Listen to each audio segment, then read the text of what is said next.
지금 봄철에 이 자연이 너무 아름답습니다. 새싹이 돋고 또 꽃들이 만발하고, 그래서 어디를 가든지 너무 아름답고, 그래서 참 사람들이 그렇게 나가지 말고 집에만 있으라고 해도 막 밖으로 나가고 싶어서 못 견디는 그런 철이 되었습니다. 우리 어렸을 때는 이 백합화, 장미꽃, 이게 이제 꽃 중에 꽃이고 줄 알고, 그런데 지금은 얼마나 아름다운 이 꽃들이 많은지, 얼마나 좋은 나무들이 많은지. 그런데 성경에 보면은 이게 사람이 심어서 그것이 자라고 열매 맺는 것이 아니고, 또 스스로 나가지고 이게 꽃피는 것이 아니고 하나님이 기르신다 그랬어요. 하나님이 기르신다. 내일 아궁이에 던지는 풀들도 하나님이 기르신다. 공중에 나는 새도 저들이 나서 날아다니는 것이 아니고 하나님이 먹이신다 그랬어요. 아까 교동문에도 하나님께서 만상을 창조하셨다. 만물 모든 이름을 우리 하나님이 일일이 다 알고 부르신다 그랬어요. 모든 만물 하나님 창조물이고 하나님이 다 관리하십니다. 그런데 사람은 새보다도 풀보다도 중하지 아니하냐. 풀과 새들을, 짐승을 하나님이 기르시고 먹이시는데 사람은 새들보다 풀들보다 중하지 아니하냐. 그런데 하나님이 인간들에게 필요한 먹을 것, 입을 것, 마실 것 주시지 않겠느냐. 그러나 사람은 새와 풀들보다 중요하기 때문에 먹을 것, 입을 것, 마실 것이 아닌 영원하고 완전하고 영광스러운 것을 준비하셨다. 인간은 새들보다도 풀들보다도 훨씬 중요하고 존귀하기 때문에 짐승과 식물에게는 먹을 것, 마실 것, 입을 것만 주면 다 되지만은 사람에게는 눈에 안 보이는 영적인 것, 정신적인 것, 이런 것들이 절대 필요하고 절대 중요하다. 그래서 하나님은 그의 나라와 그의 의를 준비하셨다. 이걸 구하는 자마다 하나님은 다 주시겠다고 약속하셨어요. 아직도 사람들은 인간의 존귀함을, 자신의 소중함을 잘 모르기 때문에 먹을 것, 입을 것, 마실 것, 그것을 위해서 수고를 많이 해요. 그것을 위해서 많이 싸워요. 또 그것 때문에 염려를 많이 해요. 그러나 하나님은 인간들에게 절대 그것 때문에 염려하고 싸우고 수고하지 말아라. 그 모든 것들은 하나님이 다 준비해 놓으셨다. 너희들에게 꼭 필요한 것은 뭐냐? 인간들에게 절대 중요한 것이 뭐냐? 그걸 알고 구하라. 그러면 하나님은 다 주시겠다. 오늘 제목 다 같이 보십시다. 시작. 그런즉 너희는 먼저 그의 나라와 그의 의를 구하라.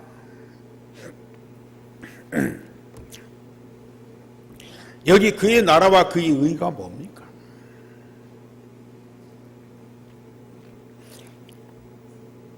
그의 의, 복음입니다. 하나님의 의, 복음입니다. 그의 나라, 이 세상의 나라가 아니고 하나님의 나라입니다. 복음 통해서 이루어지는 하나님의 나라. 그의 나라와 그의 의를 구하라. 그리하면 먹을 것, 입을 것, 마실 것을 더하여 주신다. 우리 사람들에게 필요한 먹을 것, 마실 것, 입을 것은 다 따라오게 돼 있다. 그게 목적이 아니다. 우리의 목적은 하나님의 나라와 하나님의 의이다. 인간에게 절대 필요한 것은 먹을 것, 입을 것, 마실 것이 아니고 하나님의 나라와 그 하나님의 나라를 이루는 영원한 복음이다. 그것을 구하라. 생명과 세상을 살리는 복음과 하나님의 나라를 이루는 전도운동을 위해서 우리는 기도해야 됩니다. 이것을 기도하지 아니하면 중요치 않고 사라지는 것들, 여기 보면은 보물을 많이 쌓아뒀는데 그 보물을 좀이 먹어요. 또 도적이 가져가요. 또 녹이 쓸어버려요. 언젠가는 그게 사라져버려요. 이것 때문에 사람들은 많이 고생을 해야 된다니까요. 이걸 얻기 위해서 싸워야 돼요. 전쟁을 해야 돼요. 이것 때문에 사람들은 많이 걱정하고 염려를 해요. 여기 내일 일을 걱정하지 말라고 그랬는데요. 내일 일을 염려하는 것은 영원토록 염려할 수밖에 없다는 얘기죠. 그런데 하나님 우리 약속하신 그의 나라와 그의 의를 구하고 이런 응답을 다 받아버리면 먹을 것, 입을 것, 마실 것 다 따라옵니다. 하나님이 더하여 주신다 그랬어요. 새들도 먹이시고 이 들의 풀도 기르시는 하나님이 하나님의 형상으로 창조된 인간, 특별히 하나님의 자녀된 자들 먹이시고 입히시지 않겠느냐. 너희들은 새들보다 들의 풀보다 귀한 존재다. 오늘 이 말씀이 사실로 여러분들 마음속에 다가오고 믿으시길 바랍니다. 그래서 우리는 여러 상황 때문에 한 주간 동안 특별히 기도해야 되겠지만 특별 기도가 아니고 우리는 평상시 이 기도가 회복되기 위해서 특별 기도가 필요한 거예요. 기도가 우리의 삶이 되기 위해서 집중 기도가 필요한 거예요. 24시 기도를 위해서 집중 기도가 필요한 거예요. 집중 기도가 되어서 체질돼 버리면은 24시 기도가 딱 돼 버리는 거예요. 이번 한 주간은 특별히 우리가 기도해야 할 중요한 시간표입니다. 뭘 기도해야 될 것이냐? 첫째로 우리는 하나님 우리에게 약속하신 그의 나라와 그의 의가 이 땅에 이루어지는 전도운동을 위해서 기도해야 되는데 전도운동 이전에 성도와 교회가 하나 되는 원네스를 위해서 기도해라. 예수님은 제자들이 주님과 하나 되어 영적 서밋이 되고 제자들끼리 하나 되어서 영적 전쟁에서 승리하기를 기도하셨어요.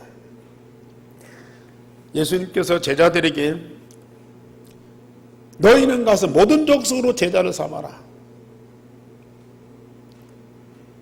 복음 가지고 천하 만민에게 가서 병든 것을 치유해 줘라. 예루살렘에서 단 것까지 복음의 증인되라고 천명, 소명, 사명을 주셨어요. 이건 전 세계를 복음으로 살리는 전도운동을 해라 하는 그러한 이 특별한 분부를 주셨어요. 그 이전에 우리 예수님께서 이 천명, 소명, 사명을 감당해야 할 제자들에게 꼭 필요한 것을 위해서 기도하셨어요.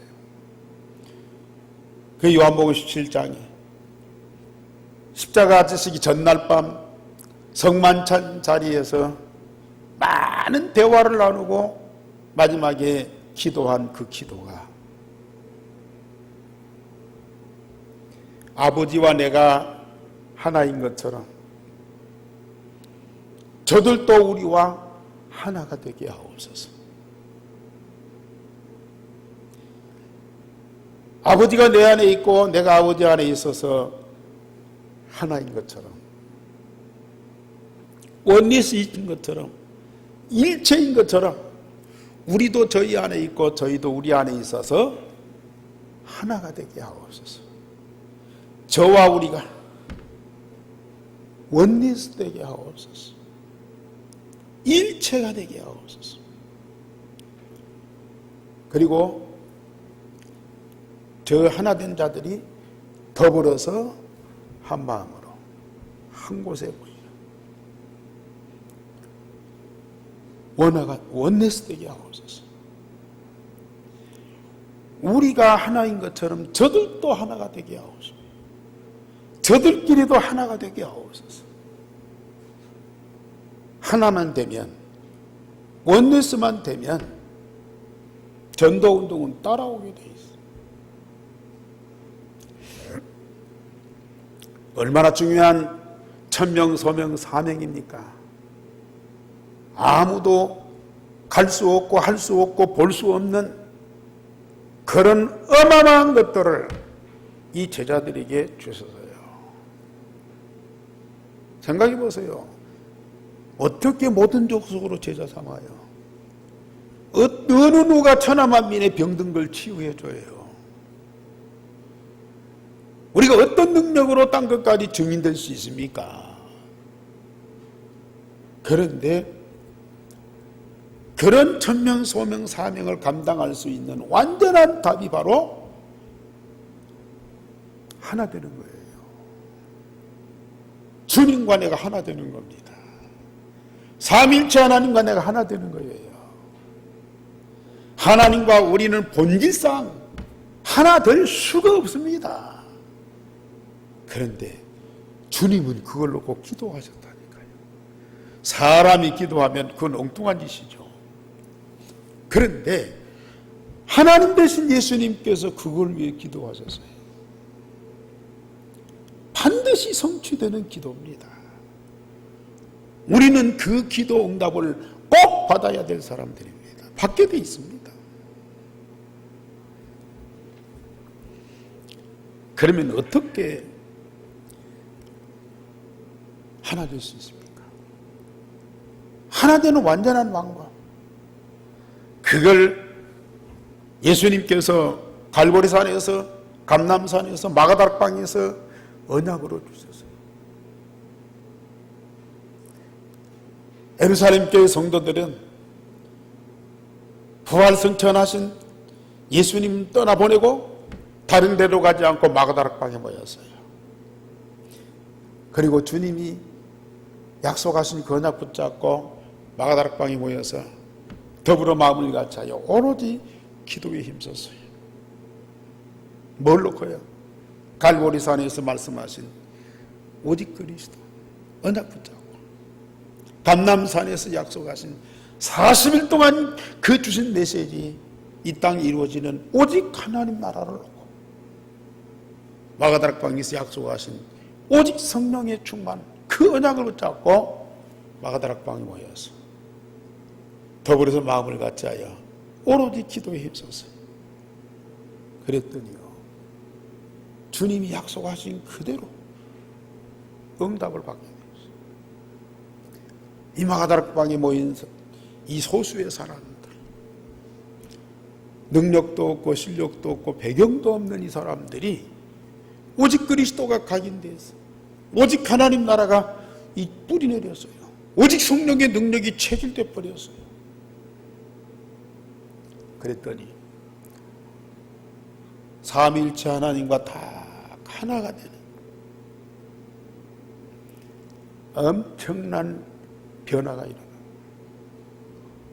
거기 모인 사람들 성격도 다르고 지방도 다르고 배움도 다르고 다 다른데요. 마음을 같이 하여 다 같이 한 곳에 모였어. 한 곳에 모일 뿐만 아니라 마음이 다 하나 되고 영적으로 하나 되고 그래요. 베드로와 요한이 그렇게 철천지 경쟁자인데요. 딱 한 팀이 되는 거예요. 갈릴리 사람, 유다 사람 다 하나가 됩니다. 그게 바로 예루살렘 교회였어요. 그 하나 된 힘이 세상을 변화시키는 거예요. 어떤 사람, 어떤 사상, 어떤 현장, 어떤 문화도 다 바꾸는 힘입니다.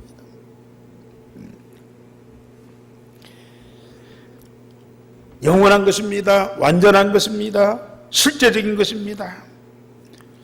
세상 아무도 알 수 없고 볼 수 없고 할 수 없는 것, 이들은 그냥 다 가져버렸어요. 뭐 할 때예요? 기도할 때요. 언약 붙잡고 기도할 때에 하나님이 약속하신 그대로 응답이 들어와요.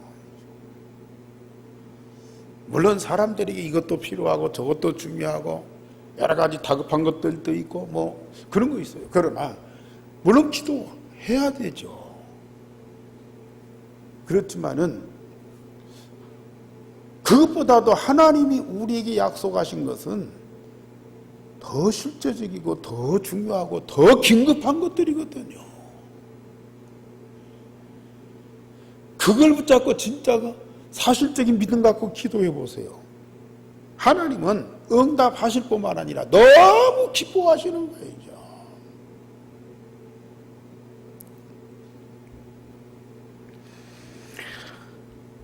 유일성의 복음이 각인 뿌리 체일된 이들이 예루살렘 교회에 주시는 말씀, 기도, 전도의 흐름 속에 다 있는데 그 교회가 반석 위에 세워진 교회. 왕궁이, 성전이 유다, 예루살렘뿐만 아니라 유다, 외국에서 온 유대인들까지 합평하되고 그렇게 마가다락방을 공격하고 전도자들 핍박했는데도요, 절대 흔들림이 없어요. 반석 위에 세워져서 견고한 교회가 되었죠. 유일성의 복음으로 각인 뿌리 체질되어 성삼위 하나님과 24시 함께하는 그 응답이 있는데요. 누가 건드립니까? 건드린들 절대 요동할 수가 없어요. 이게 복음이고 복음 가진 자의 능력입니다. 복음 가진 자들이 하나 되어 함께하는 이 교회, 하나님께서는 우리 예한교회를 그런 교회로 세워줬어요. 이들이 현장에서 받은 응답을 그대로 증거하는데 전도운동이 일어나고 예루살렘에서 안디옥, 마게도냐, 로마까지 살릴 수밖에 없었어요. 우리는 꼭 기도하셔야 됩니다. 지금 기도하고 이 축복을 누리는 분들이 있죠. 증인입니다. 여기 계신 여러분들에게 하나님은 반드시 그 응답 주시려고 부르셨어요. 여러분을 일시키려고 부른 거 아니에요. 여러분들 뭐 예배드리고 찬송하고 뭐 헌금하고 그러려고 여러분들을 부르신 거 아니에요. 여러분들에게 오직 그리스도, 오직 하나, 오직 성령 충만, 이 유일성의 복음이 각인 뿌리 체질되어서 24시 삼위일체 하나님과 함께 하도록 하려고 부르셨어요. 주님과 하나 되어서 항상 함께 해보세요. 주님을 사랑 안 할 수 있습니까? 예배가 힘들어요? 기도하는 것이 그렇게도 복잡합니까? 헌금하고 헌신하는 것이 그렇게 부담스럽습니까?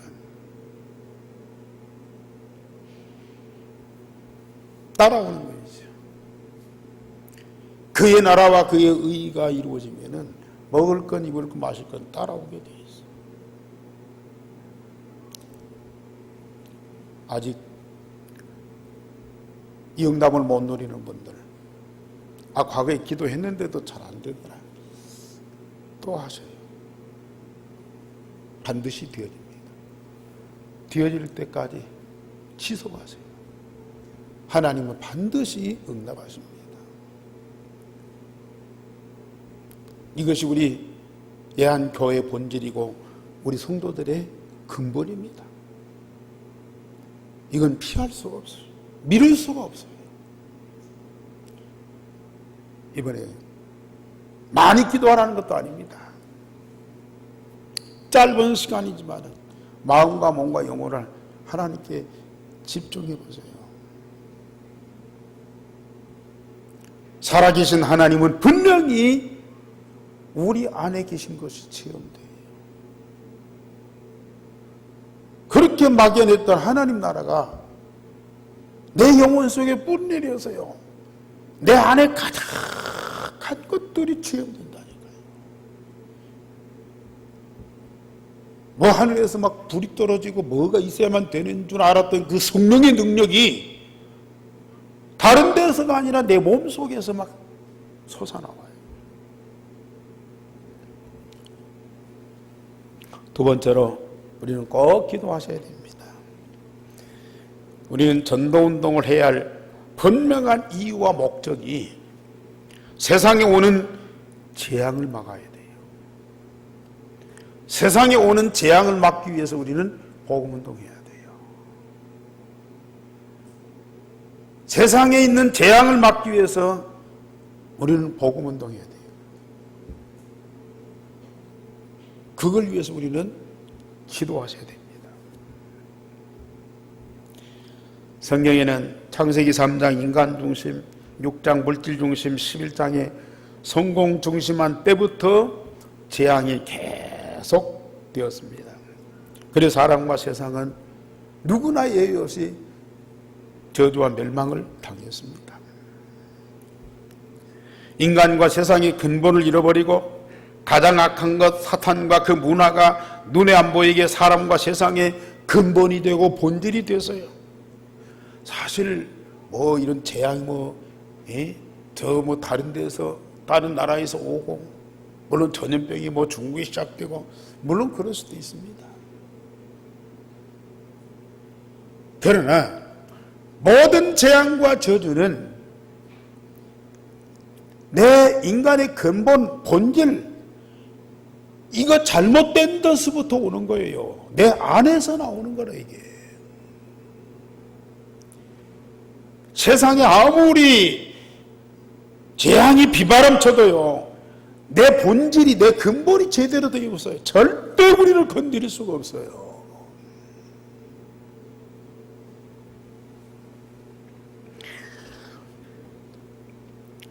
그래서 왜 재앙과 저주가 오는지, 어디서 오는지를 알지 못하고, 그러나 하나님은 그때마다 복음을 통해서 이 재앙과 저주를 해결하셨지요. 창세기 3장 사건이 일어나자마자 하나님은 창세기 3장 15절 여자의 후손이 와서 뱀의 머리를 상하게 할 것이다, 복음을 던져주셨어요.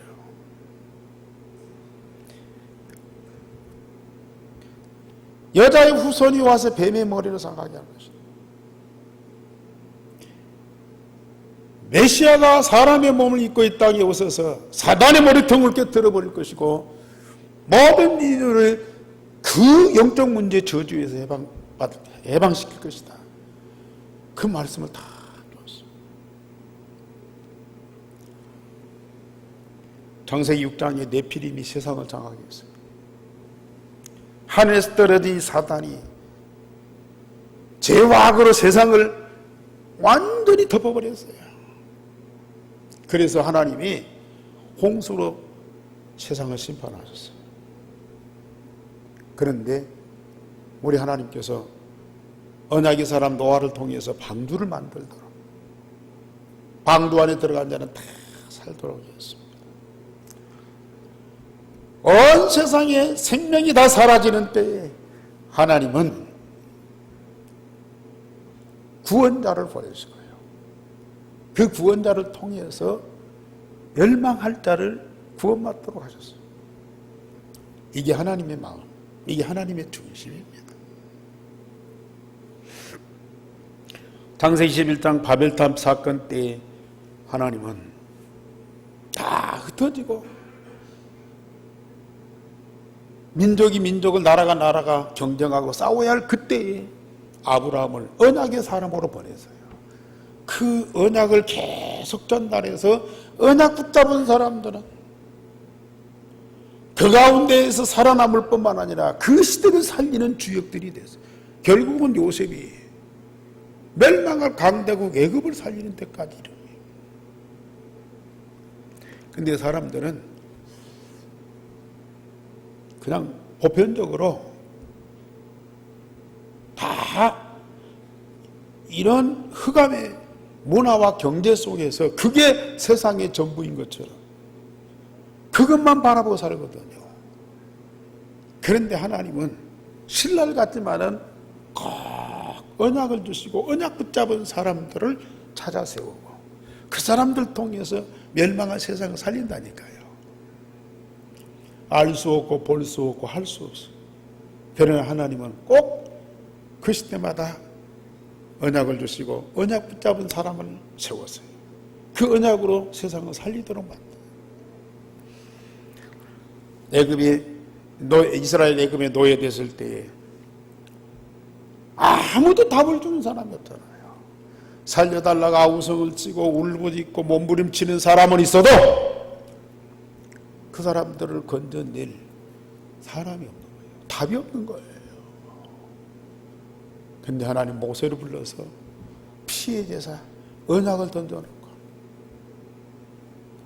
그 언약 붙잡고 기도하고 그 축복을 누리게 했더니 애굽에서 이스라엘 백성들을 해방시키는 역사예요. 바벨론 포로됐을 때 아무도 그 나라를 살릴 자가 없어요. 과거 예루살렘 성전 그 추억만 남았어요. 우리가 그 성전에서 하나님께 예배하고 제사했는데 그 성전이 다 무너져 버렸어요. 그리고 다 붙잡혀 와서 종살이하고 있어요. 무너진 성전 가슴에 안고 안타까워서 기도만 할 따름이야.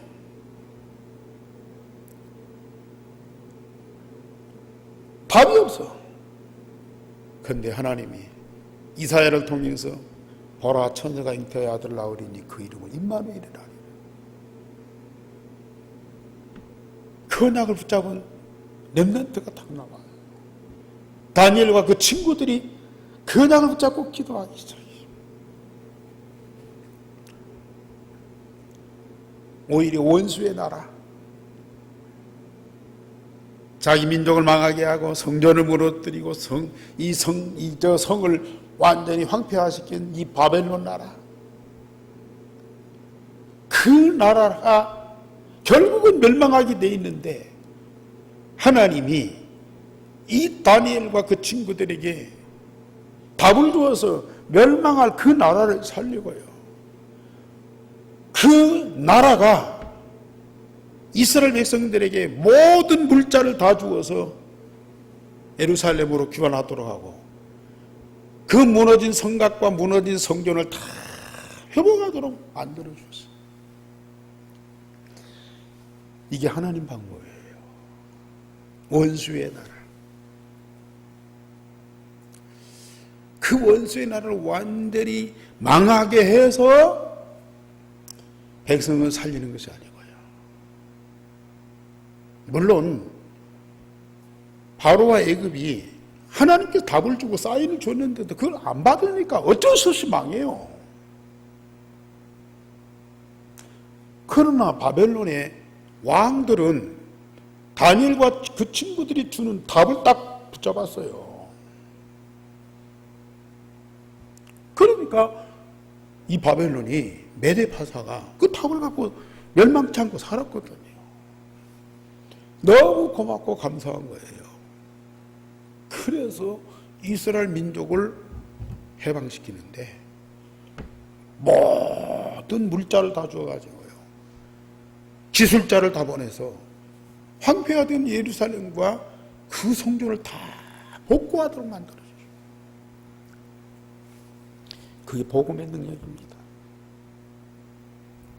하나님은 우리에게도 그런 복음의 능력을 주셨어요.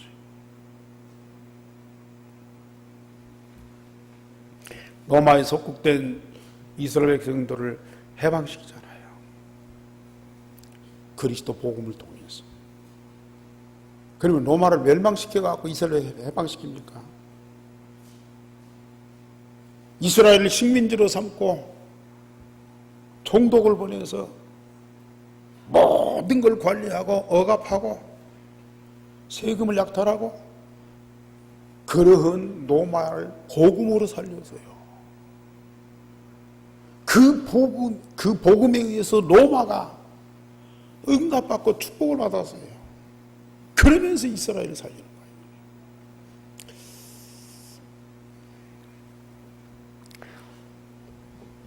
세상의 종말에는 피할 수 없는 더 큰 재난과 고통이 찾아옵니다. 온 인류가 심판을 받을 것이라고 우리 예수님 직접 말씀하셨어요. 전국 복음이 모든 족속에게 전파되는 그날이 반드시 올 것이다. 우리 예수님 직접 말씀하셨어요.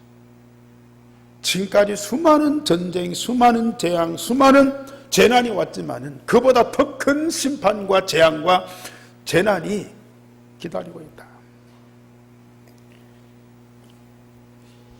첨단 과학이나 의학 그리고 어떤 훌륭한 사람도 막을 수 없어요. 그러나 하나님은 재앙으로 끝내지 않고 모든 족속이 천국 복음을 받을 수밖에 없는 답을 다 준비하고 계신다.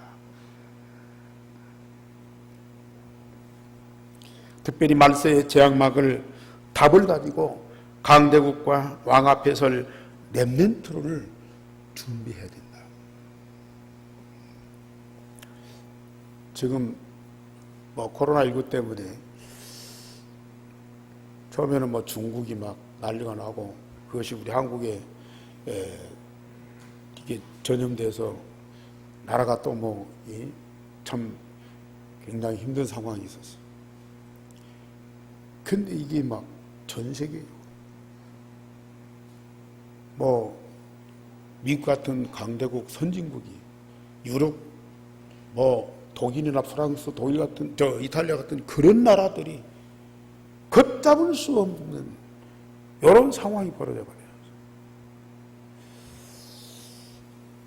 물론 크고 작은 일들이 벌어지지만은 이렇게 전 세계가 한꺼번에 이 전염병으로 가득 차고, 지금 우리는 그래도 이게 좀 확산되었다가 이렇게 수습되고 이게 잡아져 가고 있잖아요. 근데 이탈리아나 이런 나라들은 이 집 밖에도 나가지 못하도록 전부 다 이 자가격리 시켜버렸잖아요. 거리에 차 한 대가 없을 정도로, 사람 하나 볼 수 없을 정도로 그렇게 집단 폐쇄를 해버렸단 말이에요. 그게 완전히 전쟁터라 이게. 그래도 우리는 이렇게 모여서 예배할 수 있잖아요. 참 그런 현장을 한번 상상해 보면, 미국 샌프란시스코에 있는 임성환 목사님 이렇게 메시지가 왔는데요. 거기도 도로가 환장하대. 고속도로나 이 일반 도로가 이 차가 별로 안 다닌대.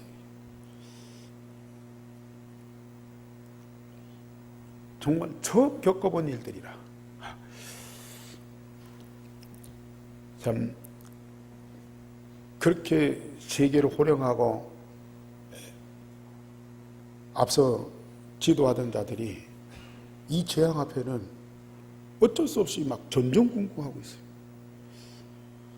물론 언젠가는 뭐 백신도 개발되고 치료약도 개발돼서 되겠지만은 예수님이 직접 말씀하셨어요. 말세에는 누구도 막을 수 없는 재앙과 심판이 올 수밖에 없다.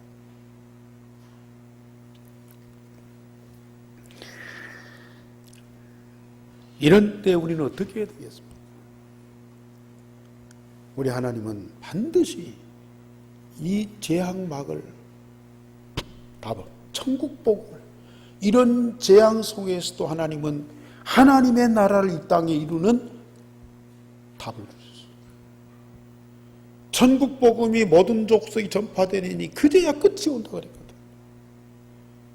이런 재난과 고통과 심판이 세상 끝이 아니다.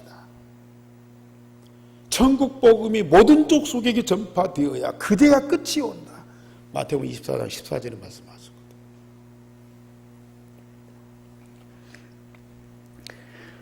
그러나 이 마지막 때에 이 재앙과 재난은 반드시 오게 되어 있어요.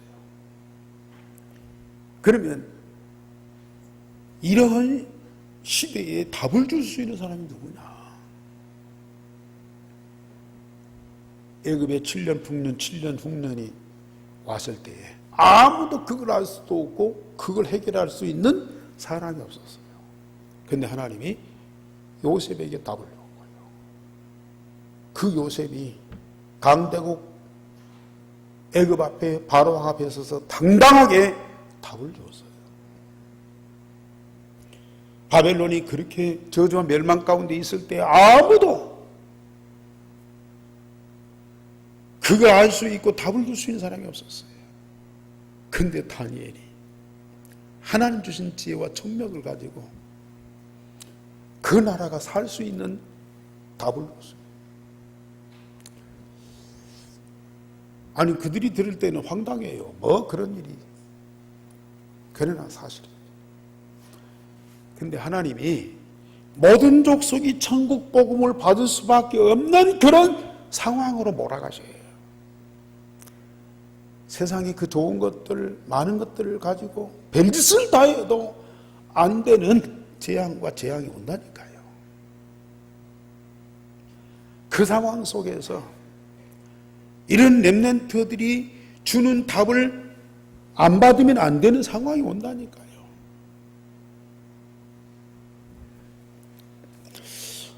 우리는 지금 뭐 237 나라 세계보고만 우리가 어떻게 해? 막막하지요. 근데 그게 하나님 계획이고요. 그걸 이루시는 하나님의 시간표는 분명히 옵니다. 그렇다면은 237 나라, 특별히 저 유대인들이 이 복음을 받지 않으면 안 되는 상황이 온다니까요. 그걸 해결하는 답을 가진 자가 누구냐?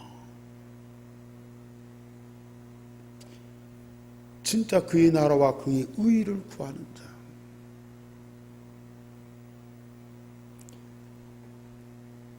그 응답을 받는 자는 반드시 강대국과 이 왕들 앞에 답을 주는 자가 됩니다.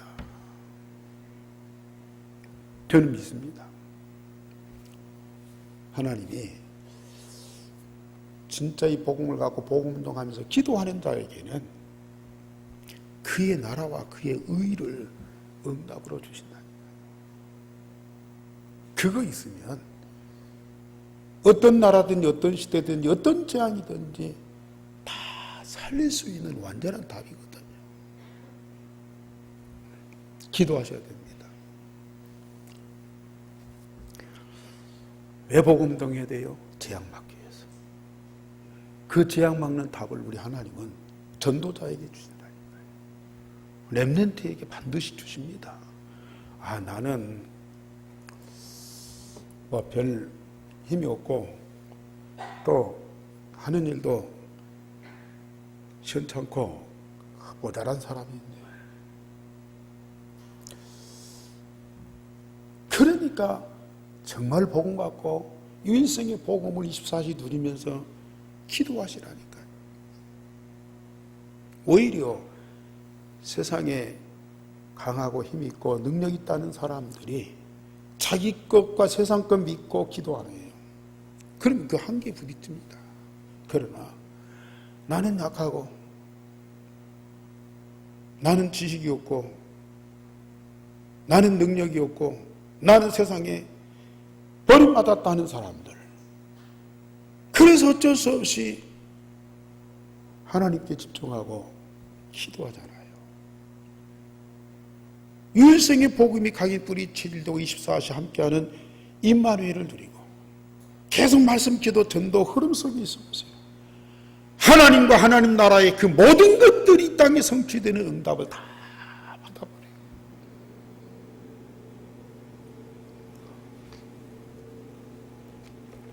약하다고 생각하는 분들, 나는 가진 것이 없다고 자신을 자꾸 원망하고 불평하는 분들, 정말 우리에게 이미 주신 유일성의 복음 기도로 누리세요. 그리고 말씀, 기도, 전도 흐름 속에서 주시는 그 메시지, 그 응답을 놓고 기도해 보시라.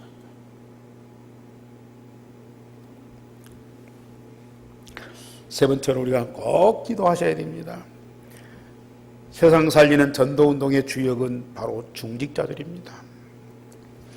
예루살렘 교회 사도들은 전도운동의 시작과 방향과 전체를 관리했어요. 그러나 현장에는 중직자들이 교회와 지역을 살리고 렘넌트와 산업을 살렸습니다. 사도들과 중직자들이 하나 되어 함께 복음운동으로 예루살렘 전 지역에서 말씀이 힘을 얻고 제자들이 많아지고 제사장 무리도 다 돌아왔습니다. 그 배경을 가지고 바울팀이 가는 곳마다 전도자, 렘넌트들 다 찾아 세웠어요. 중직자들.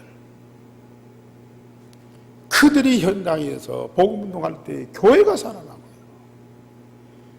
현장에 있는 제자들이 찾아나. 지난주도 말씀드렸지만은 고넬료 같은 사람들, 사울 같은 사람들, 중직자를 통해서 다 찾아 세우시는 거예요. 가는 곳마다 하나님이 중직자들을 준비해 놓고 만나게 하셔요. 그들이 답을 얻고 인생의 결론을 가지고 성을 두고 복음운동하는데요, 나라와 시대를 다 살리는 역사가 있더라고요. 그 중직자들에게 필요한 것이 뭐냐? 사도행전 6장 1절에 7절에 복음을 사실로 믿는 믿음, 영적 사실을 바로 아는 지혜, 하나님의 능력을 가진 성령의 충만한 이런 사람들을 중직자들로 세우셨어요. 세상에서 훌륭하고 잘 나가는 사람들이 아니에요. 믿음이에요. 복음을 사실로 믿는 믿음이에요. 영적인 사실을 사실로 아는 지혜예요. 그리고 하나님의 능력을 가진 자, 믿음과 지혜와 성령 충만한 사람, 그들을 안수해서 교회가 중직자로 세웠습니다. 아니, 나는 아직도 그게 없다. 그러나 나는 진짜 교회를 살리고 현장을 살리고 후대를 살리고 산업을 살릴 중직자로 쓰임받고 싶습니다. 그 마음 중심을 갖고 하나님께 기도해 보세요. 믿음과 지혜와 성령 충만을 주신다니까요. 나의 외모와 형편을 보지 말고요, 정말 하나님이 원하시는 것이 뭔가를 알고 그걸 내 마음 중심에 딱 담아보시라니까요. 하나님의 중심과 나의 중심이 딱 통해서 하나 되보시라니까요. 하나님과 소통된다니까요. 그때 오는 결과가 뭡니까?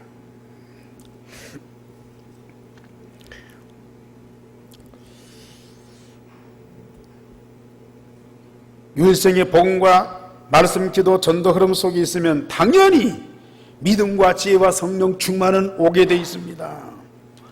이 모든 것들은 우리 중자들과 전도자들에게 하나님이 약속하신 것이고, 그 약속하신 것은 시간표 따라서 반드시 응답받게 돼 있어요. 그래서 우리 예한교회에 이미 세워진 중직자들, 앞으로 세워질 중직자들, 믿음과 지혜와 성령 충만하도록 하나님이 응답 주시게 돼 있어요. 겁내지 말고, 두려워하지 말고요, 포기하지 말고요. 하나님 언약 붙잡고 우리는 도전해야 돼요. 로마서 16강 일꾼들로 전주고생의 모슬림 유대인을 살리는 주역이 꼭 되셔야 됩니다. 하나님은 여러분들을 영적 서밋, 기능 서밋, 문화 서밋이 되도록 반드시 역사하실 거예요. 그래서 이번 한 주간 특별기도 한다고 해서 막 철학기도 하고 막 산으로 가고 일상을 제쳐놓고 막 오로지 기도만 하고, 그게 아닙니다.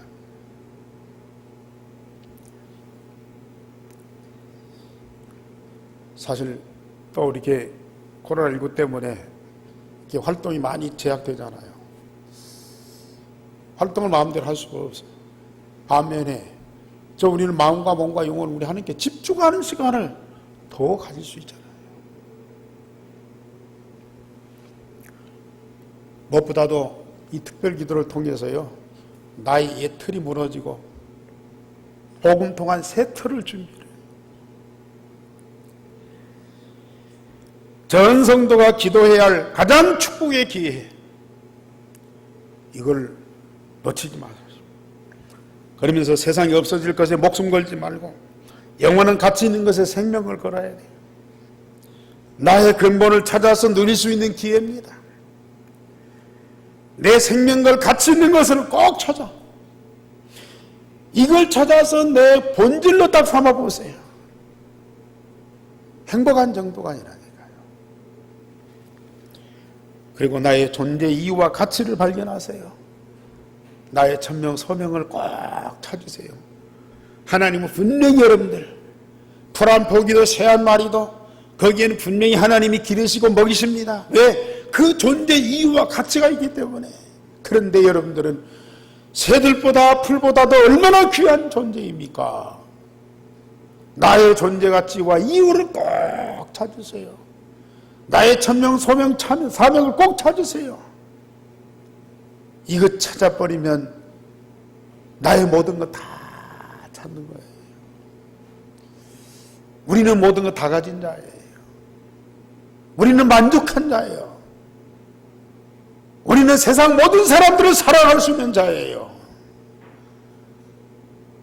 전 세계 237 나라를 살릴 수 있는 자예요. 그 축복을 꼭 누리시기를 주님의 이름으로 축원합니다. 우리 하나님 감사합니다. 우리를 이 복음 속에 있게 하시고 응답 속에 있게 하시고 영원한 축복 속에 있게 하신 것을 감사를 드립니다. 주여, 말씀하셨사오니 말씀하신 것이 반드시 내게 성취될 걸 믿고 기도하는 자들이 되어서 그 모든 것을 응답으로 누리는 자들이 되어지게 하여 주옵소서. 주여, 우리 성도들 언약이 싸우니 이제는 기도하게 하옵소서. 기도가 회복되게 하여 주옵소서. 집중기도 24 기도가 회복되게 하여 주옵소서. 기도로 이 모든 것을 풍성하게 누리는 자들이 되어지게 하여 주옵소서. 주 예수 그리스도 이름으로 기도하옵나이다. 아멘.